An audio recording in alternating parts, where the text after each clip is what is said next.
Ben ritrovati dalla redazione. Un trentenne è finito al pronto soccorso dell'ospedale di Catinara Trieste dopo essere rimasto vittima di un'aggressione avvenuta nella tarda serata dell'altro ieri in via Baiamonti. Secondo quanto si è preso, l'uomo avrebbe avuto un diverbio con un'altra persona nei pressi dell'osteria al Quartin.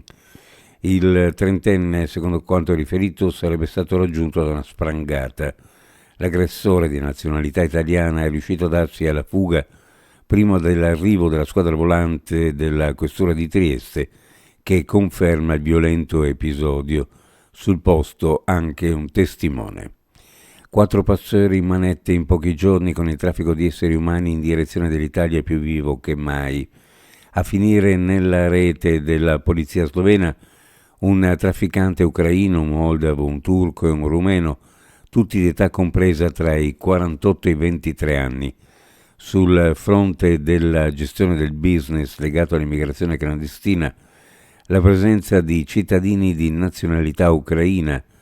Il passero arrestato, residente in Svizzera, era alla guida di una Opel Antara e trasportava 5 soggetti di origine turca. L'uomo è stato fermato nei pressi del confine di Ospo, in territorio sloveno. I 5 turchi hanno richiesto protezione internazionale. Chiedono manutenzioni più attente e investimenti importanti nell'edilizia scolastica.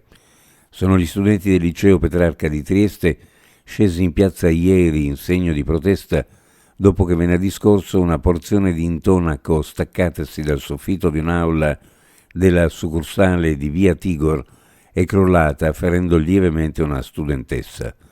Almeno 500 i giovani che ieri si sono riuniti in corteo, partito simbolicamente da un'altra succursale del liceo, chiusa nel 2021 dopo alcuni cedimenti del soffitto e ora oggetto di ristrutturazione. I ragazzi potranno utilizzarla non prima del 2026. Il comune di Trieste ha confermato che il tram di Opicina entrerà presto in funzione. Fermo dall'agosto 2016 a causa di un incidente fra 2 vetture, il tram storico che collega il centro città con Opicina sul Carso potrà ora ripartire. L'annuncio è stato dato dal sindaco Roberto Di Piazza attraverso i social.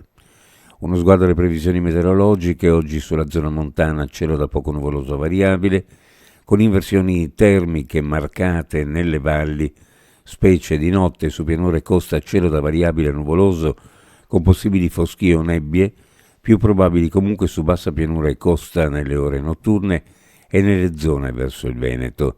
Temperature minime in pianura fra 0 e 4 gradi, le massime fra 7 e 10, sulla costa minime fra 4 e 8, le massime fra 8 e 11 gradi centigradi.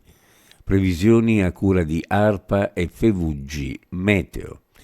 Ed è tutto per il momento con l'informazione, grazie per averci seguito, a più tardi.